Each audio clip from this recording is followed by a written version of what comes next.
Franz Wagner is headed to Eurobasket, one of my favorite tournaments. I'm looking forward to it. Plus, the things that we learned from Summer League. It's time for a Thursday edition of Locked On Magic. You are Locked On Magic, your daily Orlando Magic podcast. Part of the Locked On Podcast Network, your team every day.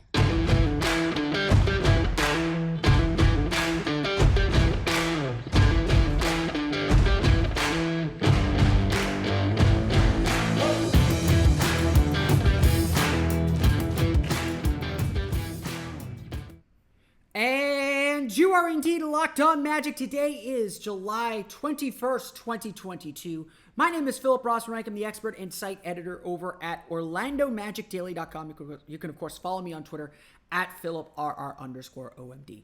On today's episode of Locked On Magic, Franz Wagner is headed to Eurobasket. We'll talk a little bit about what to expect from him and what he can gain from playing in this prestigious international tournament for Germany as he makes his debut on the German national team. Plus, we're going to go over some of the things that we learned about this Orlando Magic team from Summer League, perhaps projecting a little bit into the future. I've already been kind of called out for saying I shouldn't be reading into anything from Summer League, but I do think there are some breadcrumbs that are worth exploring. We'll get into all that coming up here in just a moment. But first, we want to thank you again for making Locked On Magic part of your day every day. No matter when you listen to us, whether it's first thing in the morning, whether it's right when we upload, we truly appreciate you making Locked On Magic part of your day every day. Now, remember, there's a great Locked On podcast covering every single team in the NBA, plus NFL and MLB. I know MLB's going on right now. NFL's getting ready to kick off. There's a great podcast for you. Make it part of your daily rotation right after you listen to Locked On Magic, of course. Remember, search for Locked On and the team you're looking for, the Locked On Podcast Network. It's your team every day. So the big news for the Orlando Magic, not big news, but the news for the Orlando Magic over the last few days was the announcement that was posted on FIBA's website that Franz Wagner and Mo Wagner have been officially named to the German national team roster. For Franz Wagner, this will be his first time playing for the senior men's national team. He's played for the junior team. He last played in 2019 on the U19 team. I believe it's 2019. I'm maybe blanking on the years here, but he last played for them in the 2019 team. They did not get out of the knockout stage. German basketball is in kind of a weird spot, and they've been in a weird spot really since Dirk Nowitzki retired. They just made the Olympics for the first time, and I think it was 12 years. Last year, Mo Wagner had a big hand in that, helping them get through the qualifying tournament and get to Tokyo. So last summer, that was a big get for Mo Wagner. Getting Franz now on the team is so big for Germany's future as a basketball program. They've gotten some great play from Dennis Schroeder over the last couple international tournaments. He did not play in last year's Olympics, but he's been a big part of Germany, especially as they've gone through FIBA World Cup qualifying this summer. Because Eurobasket takes place beginning on September 1st, they do have some FIBA World Cup qualifiers that take place in late August. I believe it's August 25th and August 27th. So I would expect Franz Wagner to be available for that. I expect that to be sort of Germany's warm-up for Eurobasket. Now, if you don't know what Eurobasket is the continental championship for Europe, for FIBA Europe. So, think of it this way. If you watch soccer, there's the UEFA Euro competition. The Women's Euro is going on right now. It's just a tournament of all the teams in Europe. There's the tournament of the Americas here in this part of the world. It is not taken super seriously. There was a point where the U.S. did take it seriously when it was used for Olympic qualifying and for some World Cup qualifying. They dominated that, obviously, because they're the U.S. And currently the U.S. is in FIBA World Cup qualifying, using a bunch of G League players for the most part. They have qualified to the next round of World Cup qualifying. I do keep tabs on this. I am personally very invested in U.S. basketball, but that's neither here nor there. Eurobasket's really the big international competition when there's not a FIBA World Cup going on and there's not the Olympics going on. The FIBA World Cup will be next summer. I believe it is in Australia, I want to say. It's going to be a lot of early mornings if you're like me and want to watch this. But Eurobasket takes place in September 1st. I believe it's September 22nd. It's going to end right before training camp begins. Now, Germany is not expected to be a medal contender. Let's just get that out of the way right here. Franz Wagner, I think Germany's goal, they're hosting the tournament, but Germany's goal, I think, in this tournament is to get out of the group stage into the knockout round. And they really should do that, especially with the talent that they have on their team. Dennis Schroeder has been kind of the driving force for this team. He has really done a good job recruiting some NBA guys. No, Wagner has played for several cycles with this German national team now. Daniel Theis has been a big part. They've got some solid veterans as well. And so Franz Wagner is the rookie of this team. And for Magic fans, what they want to see, and again, I think part of why Franz Wagner didn't play in Summer League is because they probably knew he was going to do this tournament. They didn't want to overtax him and overwork him. They wanted him to get his skill work in early, come to this competition, play well in this competition, then go right into training camp. Again, you don't want to overwork the guy or overload him. Give him his time to rest. I'm sure this was part of the plan. And again, you'll find varying arguments about this. The last time there was a big Magic presence at Eurobasket was the last Eurobasket in 2019, I think. Yeah, 2019. Evan Fournier had a fantastic tournament, helped France get the bronze medal. Steve Clifford was a big believer, go play for your national teams. You come back already at a high level, already playing well, already in shape, ready to roll right into the season. And, Evan Fournier had a really poor 2019 season, had a fantastic 2020 season for the Orlando Magic. Did eventually get traded, of course, but had a really strong season, really strong showing for Orlando. Was a big part of why Orlando was able to withstand some of the injuries they had early in that season. Steve Clifford will also credit Jonathan Isaac for coming in really ready to play in the season from what he learned as part of the U.S. select team that summer as they were getting ready for World Cup for the World Cup in a couple years there too. So, again, you'll find different proponents. I am a big fan of international play. Again, there's always a risk for injury. All these guys are playing, I know some people hate this. Paolo Banchero is playing pickup runs in New York City right now. He's going to play at the Crossover in Seattle over the weekend. These guys are going to play. Do you want them playing in an organized setting? Do you want them playing in an unorganized setting? That's a debate for another day. But for Paolo Banchero, for Franz Wagner, this is going to be an interesting moment for him, I think. First off, he is probably not going to be on the ball a lot. So if you're looking for Franz Wagner to get kind of alpha minutes, that's probably not going to happen here. A lot of these national teams, they do count seniority. They're with the program for a long time. It's not that Franz hasn't been involved in the German basketball program for a long time. This is his first time on the national team, on the senior men's national team, on the senior team. He's played on the youth teams. He's been a big part of those. But this is his first time on the senior team.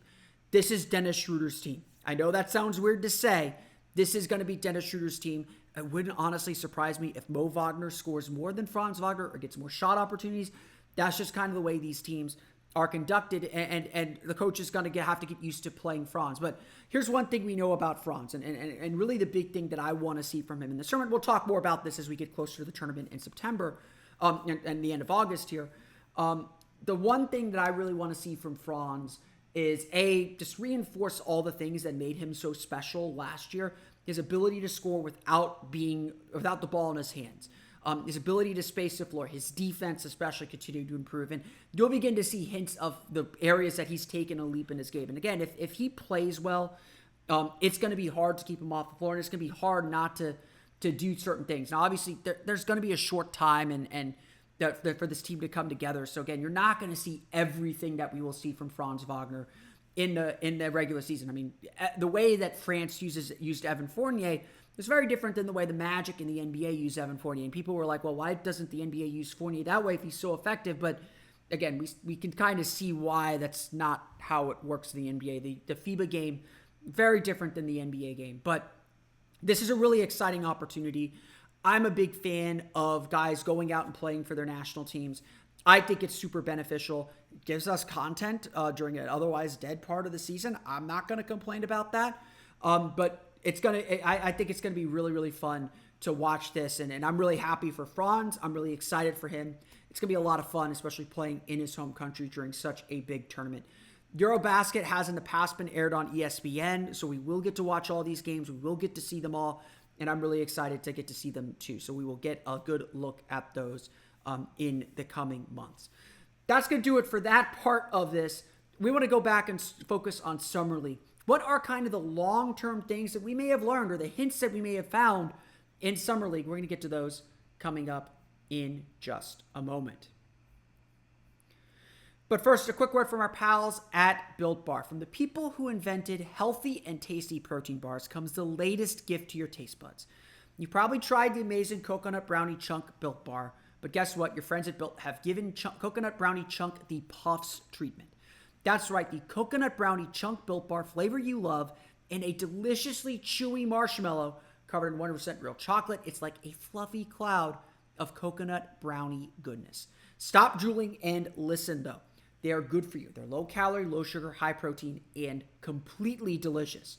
Coconut Brownie Chunk Puffs are only here for a limited time, so go to Built.com now to make sure you do not miss out. They're going fast because they taste amazing. All Built Bars are made with collagen protein, which your body absorbs more efficiently and provides tons of health benefits. So eat something that tastes good and is good for you. The best part about Built Puffs is, of course, they taste amazing, but you can enjoy them guilt-free because they're actually good for you. They are the perfect treat, perfect when you've got a craving, you need to satisfy your sweet tooth, or if you need a quick, healthy snack. They're an excellent source of protein, and they taste delicious. Coconut, rich, sweet, brownie, creamy marshmallow. Stop fantasizing. Get to Built.com in order to order your box of Coconut Built Chunk Puffs right now. Go to Built.com, use promo code LOCK15 and get 15% off your order. Again, use promo code LOCK15 for 15% off your next order. Which NFL stars move the betting line the most? Well, starting July 18th, so that was Monday, Locked On gives you the 50 most valuable players in the NFL from the odds makers at BetOnline. Available now on the Locked On NFL YouTube channel or wherever you get podcasts. Check it out as the NFL season gets set to kick off. The Jacksonville Jaguars start their training camp on Sunday, so they get ready for the Hall of Fame game. So NFL season is already here. The dead times are almost gone. I know people here in Florida, as much as we love Orlando City and love the Magic, the good times are almost here with sports. So, we are still kind of digesting and figuring out what we can glean from Summer League. Look, I'm the first one here to tell you that Summer League is not super important. I'm the first one to tell people who are upset that Paolo Banchero only played 2 games, that we didn't get to see more of him, that they didn't play Franz Wagner with him. I am the first person to tell you that, that doesn't really matter. As I tell people all the time, Summer League isn't about whether you can play, it's about whether you can't. You find out who can't play. And Orlando saw a lot of things that I think are going to be really, really interesting for them. At the end of the day, these are opportunities to evaluate players and to experiment a little bit in a low pressure environment. Look, Paolo Banchero said it himself. He was using Summer League to get himself back into shape a little bit, and to kind of test himself out and see where he can go. Honestly, I would have liked to see him play one more game. I will say that on the record. I don't disagree with what the Magic did. But I would have liked to see him play one more game just to see how he worked through what he learned in Game 2. Game 1, he was not passive, but he was definitely easing himself in. Game 2, he dove head first, and sometimes he bumped into the wall and made a ton of mistakes. 8 turnovers, he pointed those out throughout the game. I would have liked to see where he found that happy medium in Game 3. And then I would have been fine. And honestly, I would have been fine if he just played that first game. Honestly, I saw all I needed to see from him. But obviously, these are really good, important reps. There's opportunity for him to kind of learn and test some things, and that's okay. To some extent, the teams are doing this too. They're testing out their style. They're implementing the very basics of their system. And for a typical team, for like an established team, Summer League's not important for any of that. I will grant all of that. For a team like the Golden State Warriors, the way their Summer League team plays is not going to be super indicative of the way that they're going to play in the regular season because they don't have Steph Curry. Again, it's those things. But for a rebuilding team like the Magic, there is maybe something that you can learn from the way that they play. So that's kind of the takeaways that I want to kind of draw out here. First, though, let's start with the roster. Let's start with the players because at the end of the day, Summer League is an opportunity to evaluate individual players. It's an opportunity to say, this player works here, this player didn't do these things well, this player didn't receive coaching well. At the end of the day, that's what Summer League is most valuable for, is at least kind of discerning, okay, this guy might be able to play. Let's bring him into camp. Let's see what he looks like in free agency. Let's see what he looks like in the G League. Or this guy scored a lot of points, sure, but didn't do the way we wanted him to. With that being said, look, I talked a little bit about Paolo Banchero before. Paolo Banchero is that dude. I think there's still a leap to go from dominating the way that he dominated in Summer League to dominating in the regular season, but Paolo is that dude. He was super impressive throughout all of Summer League, and honestly, in the 2 games that he played, he was very clearly the best player on the floor, and I don't think it was particularly close. He averaged 20 points per game, 6 assists per game, and really just did whatever he wanted. Both Sacramento and Houston were doubling him very, very quickly. And again, this is Summer League. You don't usually see teams put sophisticated double teams on him. I think, again, another thing that I just would have liked to see in a third game is see, Paolo Banchero sitting in the room with Jamal Mosley, understanding where those doubles are coming from, beginning to feel where those doubles are coming from, and to see whether he can adjust to them. Because surely, even with Chet Holmgren, Oklahoma City was going to bring the doubles on Paolo Banchero, because Paolo no one at that level can defend him one-on-one. But look, everything Paolo did in Summer League was just incredibly impressive. Just hands down, just super impressive. And, again, you don't want to give into hyperbole too much. You don't want to sit here and say, oh, this is that step or whatever the case may be. You don't want to go that far ahead. But by the same token, he was really good. Look, the footwork's all there in the low post. He sought out mismatches. He attacked the weakness of whoever he was defending. He made excellent passes. He made excellent reads. He didn't seem like he ever took over the offense. Again, he was a key part. The Magic put him in a bunch of different spots. They used him as the point guard at the top of the key. They used him as a screener in pick and rolls. They used him as the nominal center. They put him everywhere on the floor, and it just didn't matter. He just did whatever he wanted. So he was just a really, really impressive player. And again, we got to see how it looks in October, how it looks in November. That's the stuff that matters. He's going to have bad days. He's a rookie. But it was a really, really impressive showing from Paolo Banchero. And honestly, I think that's always the first takeaway of this. At the end of the day, this was the biggest thing, is that the Magic looked like they really got a good player. Again, we got to see it again. I made this point with the Donovan Mitchell stuff in our last episode. We got to have proof of concept. We got to see it actually play out in an NBA regular season game. The Summer League ain't the regular season. But he looked really, really good. And I think we're all really, really excited. If you've watched some of those, clips from the pickup runs that he's doing in New York right now, where Donovan Mitchell actually is playing with him and against him at times, that footwork is all there. He's just so good. He's going to be really impressive. He's going to be a really impressive player. The big kind of global things, though, that I think for this Magic team really starts with that culture, though. And Paolo embodied it. You got to give Paolo credit. He's got all those questions about his defense. The biggest play that he made in all of Summer League was a block shot, and a really impressive block shot. Blocking that Neemias Queta dunk from behind in that situation, that was a hell of a defensive play. And again, I think, one thing that I said, I know I said this about Paolo, he can play very good defense. Now, it's again, can he do it every possession? Can he keep the focus up for 48 minutes? Can he keep the focus up for 82 games? Those are questions you ask of every rookie. It's not just him.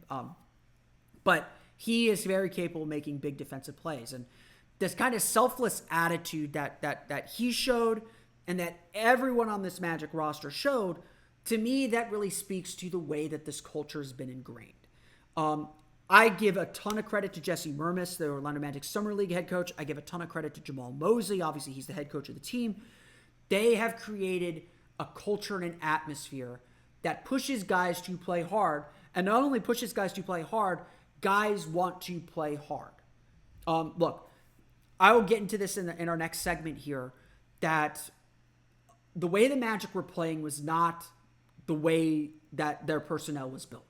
They were small in the backcourt. They had some immobile centers that they were using.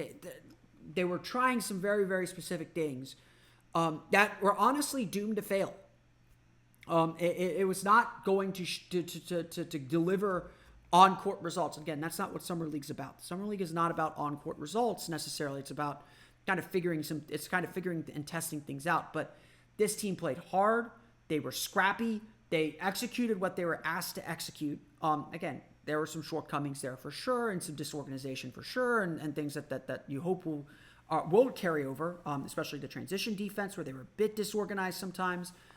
But Orlando's players played super hard. Not just regular hard, super hard. And they did a lot of really good things. I was blown away by how well the Magic played. I was down on this Summer League roster. I looked at this roster and I was just like, I don't really see much there. But they came away and they found some really good players. I liked what Emmanuel Terry did, and I think he's ultimately a Lakeland guy, but he'll get a camp invite probably.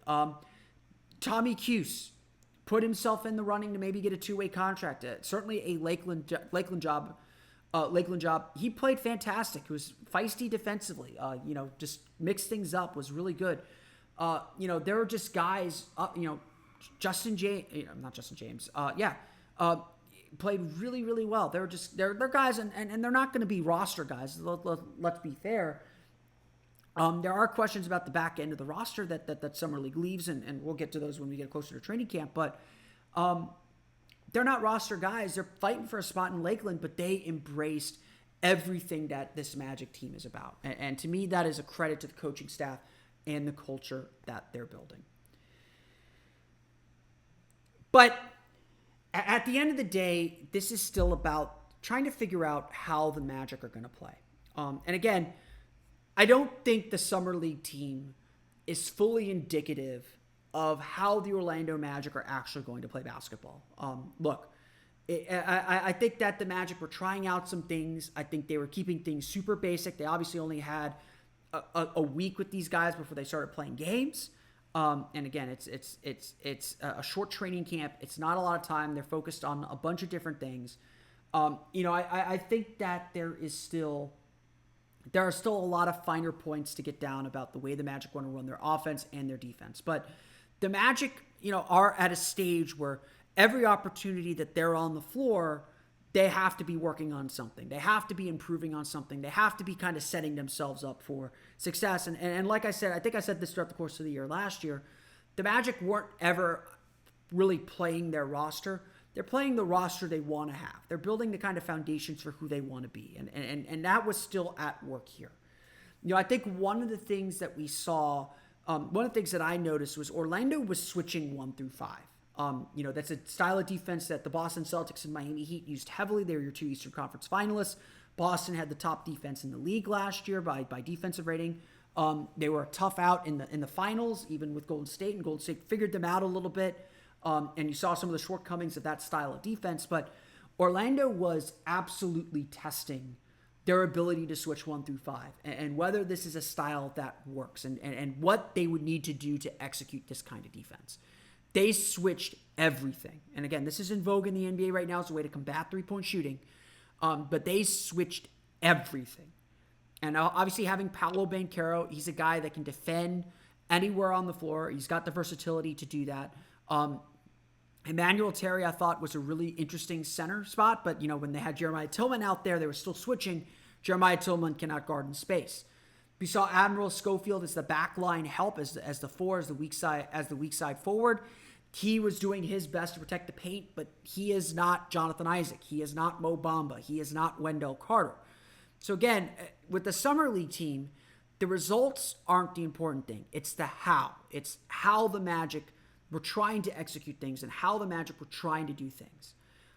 They were able, again, they played this very specific style of defense, and it may not be how they will always play, but you look at what the Magic are trying to build. You look at how the Magic have kind of constructed this roster and what they valued. Versatility is big. the ability to play multiple positions, the ability to switch, that is a key part of who they want to be. Markelle Fultz and Jalen Suggs are big guards. Wendell Carter can guard out on the perimeter. Mo Bamba is a great shot blocker, great weak side helper. Jonathan Isaac is a great backline stopper. They believe Paolo Banchero and Franz Wagner can switch and probably play at all 5 positions at some point, even offensively a little bit. This is who the Magic want to be. So it makes sense that they want to play this way. We will obviously see how important switching is to their defense and how much these changes will influence the way the Magic want to run. I think Jamal Mosley certainly put some emphasis, had a lot of emphasis on things throughout the course of the year last year. The Magic's defense got better as the year went on. They really found their groove, especially after that All-Star break.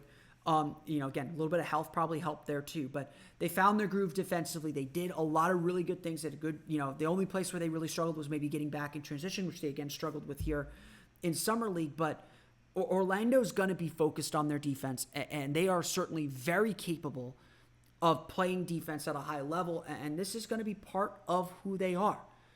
So what did we then learn about the Orlando Magic offensively too? And I think that's another big question as well. Obviously, the Magic didn't have the offensive weapons that they will have in the regular season, but then again, the Magic were 29th in the league in offensive rating last year, 28th in field goal percentage, and 28th in three-point field goal percentage. So do they really have weapons at all? Banchero is going to change a lot of things. I think his ability to isolate, his ability to track doubles, to draw fouls, that's going to help.